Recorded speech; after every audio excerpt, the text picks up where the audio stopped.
what's up, YouTube? This is the type of video I haven't done before, so let me know what you guys think in the comments down below. Like, I really want your feedback, because if this goes over well, I might do more of these type of videos, but we just gotta see how it goes. This is kind of like a fantasy booking type video. I don't even know what the title of this video is yet. I said video so many times in the last, like, 3 seconds. It's crazy. But tell me what you guys think about this, and subscribe. At WrestleMania 36, Bayley's defending the SmackDown Live Women's Championship in a 6-pack challenge against Naomi, Lacey Evans, Dana Brooke, and probably the winner of the match, Tamina. Oh, and Sasha Banks too. I know what you're all probably thinking. One, a Team Bad reunion sounds pretty dope. But also, like, how did Dana Brooke get in this match? More importantly, how did Tamina get in this match? But also, why isn't this Banks versus Bayley again? So apparently that wasn't the original plan, even though that all the rumors that I ever heard personally about Bayley's WrestleMania match was supposed to be her defending her title against Naomi. Then Cameron and Brodus were coming back, and it's like this really big funkadactyl reunion, and I was actually pretty excited. I wanted to see Brodus do the dance. But that wasn't on the cards anymore because of the Super Showdown. I understand that Saudi Arabia has these horrible obligatory rules of women not having rights and not being treated as equal, even though they should, because what the hell? But why do they have to wear these baggy shirts? Are they really gonna get disrespected by a belly button?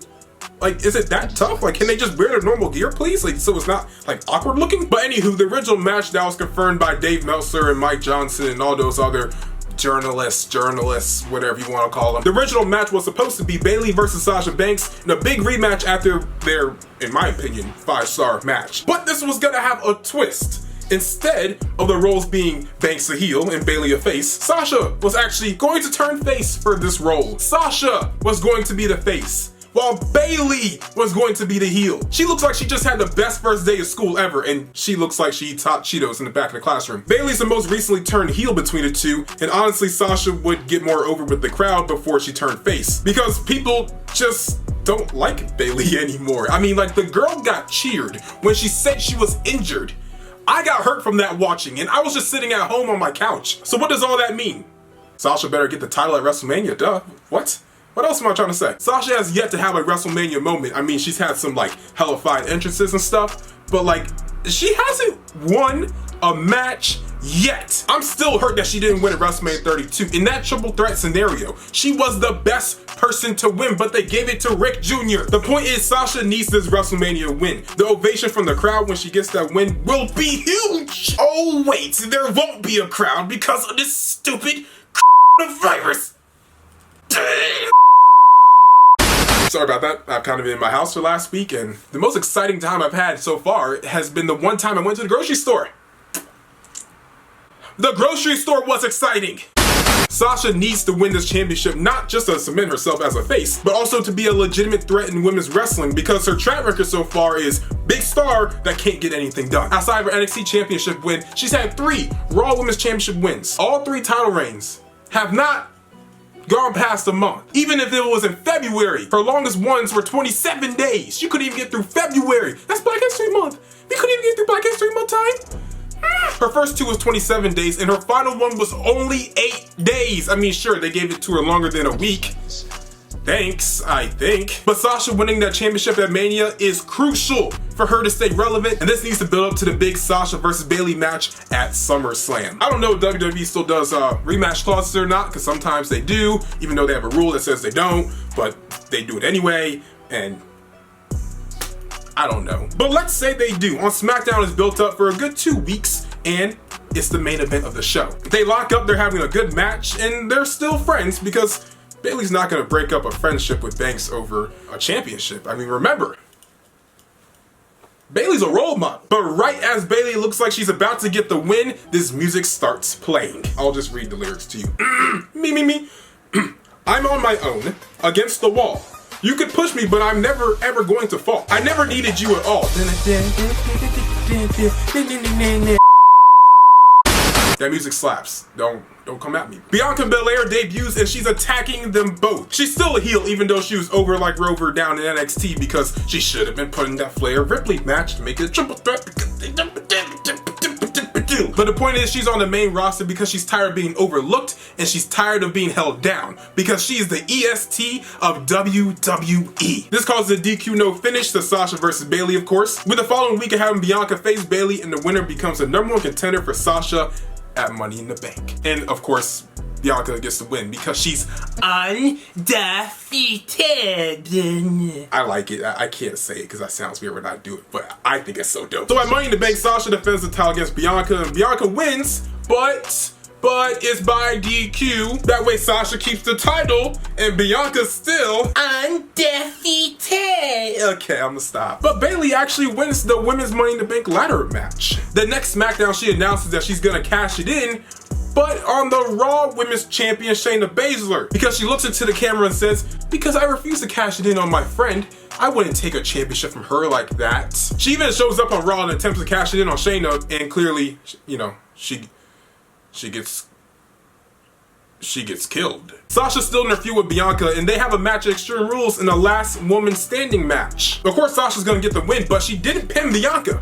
And that means that Bianca is still undefeated. And during the rest of this, she kind of moves down the card a little bit, and she feuds with people with the likes of like Carmella, or like the woman who got a world title match at WrestleMania over Carmella, Tamina, even though Carmella really should have been that match instead of Tamina, because I can't remember Tamina even showing up on SmackDown ever. But the next SmackDown after Extreme Rules, Bayley cashes in the briefcase. And she becomes a champion, absolutely losing it on the tweener Sasha, because Sasha didn't officially turn face. She just had a good crowd support. But she was still a heel this whole time. Like, she was still a heel. But people were just cheering.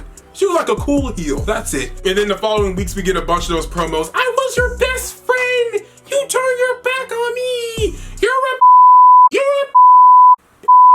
For some reason, saying the B word is the most overused tactic, not just in women's wrestling, but just in wrestling in general, for looking for like an attention-seeking pop. Like, oh, if I call him the match is set. The match is just set from there. This sets up the SummerSlam match. Bayley versus Banks, 5 years in the making. This time, Sasha gets the win. Sasha just has that slight edge over Bayley. In my opinion, it's kind of like she's the marquee star. It's like Trish and Lita. Trish and Lita were big stars, huge stars, probably still the biggest stars in all of women's wrestling right now. But you know, Trish just had that little bit of an edge over Lita. There was like 1A and 1B, and Trish was just 1A, and that's just how it was. But what happens after this? Bayley just lost the biggest feud in her main roster career.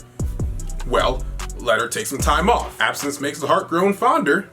Unless it's Bayley, then they still boo you. But once she comes back, and I'm guessing they'll still do drafts every year. I'm thinking that's what they're gonna do, WWE. Tell me otherwise. Let her go to the Red brand. Let her feud with Becky. Let her feud with Shayna. I mean, Shayna like bit her ear off or something, right? She Mike Tyson her. A lot of fans think that WWE put too much stock into the 4 horsewomen. And, well, they're not really wrong. You have your Carmellas and Nikki Cross. Not Alexa. Not Alexa. Not Alexa. Not Alexa. Don't make Alexa and Sasha feud again. They have good matches, but they hate each other. We all know it. Don't make them do it. But there's still a glass ceiling in the WWE's women's division. There's the Ronda Rousey mainstream stardom. There's the Bella Twins somewhat mainstream stardom. There's the status of being a 4 horsewoman that just main event all the time whenever women get to main event. And then there's the rest of the division, the ones that just aren't there, the kind of sloppy seconds, the leftovers. And it really shouldn't be like that. When you have women like Asuka and Kairi Sane, Ember Moon, and people in NXT who will eventually get called up, like Dakota Kai and Candice LeRae, Tegan, Ripley, they're gonna need a good spot in the division too, because they're already made stars. And unless you're part of the really forgetful tag team division, or you're feuding over one of the main top titles, you're kind of just there. You're just there to take up space and eat catering. And trust me, there's a huge difference from what the Divas matches were all the way down to where we are now, but there's still a lot more that needs to be fixed. I mean, like, where's the tag team division? What happened to having Evolution pay-per-views? WWE has come very far thanks to the 4 horsewomen and the Bellas and AJ Lee and Beth Phoenix and Mickey and Trish and Lita. And I better also say Michelle McCool, or she's gonna be an angry Twitter lady. But yeah, guys, that's pretty much the video. Hope you really enjoyed. In the comments down below, let me know your favorite part. But also, should I keep the series still going? I mean, like, I had fun making it. Hopefully you guys have fun watching it. So let's see what else we can do with this. Let me know in those comments. That's how I get feedback. I need to hear you guys talk about it. That way I know what to do next. Make sure to like, comment, share, and always subscribe. And we outie. We going up like 1,000. I'ma flex just like a MuscleManMalcolm. We going up like 1,000. I'ma flex just like a MuscleManMalcolm. When it just like 1, 2, 3. If you like the channel, this will squeeze. If you like the channel, this will squeeze. If you like the channel, this will squeeze.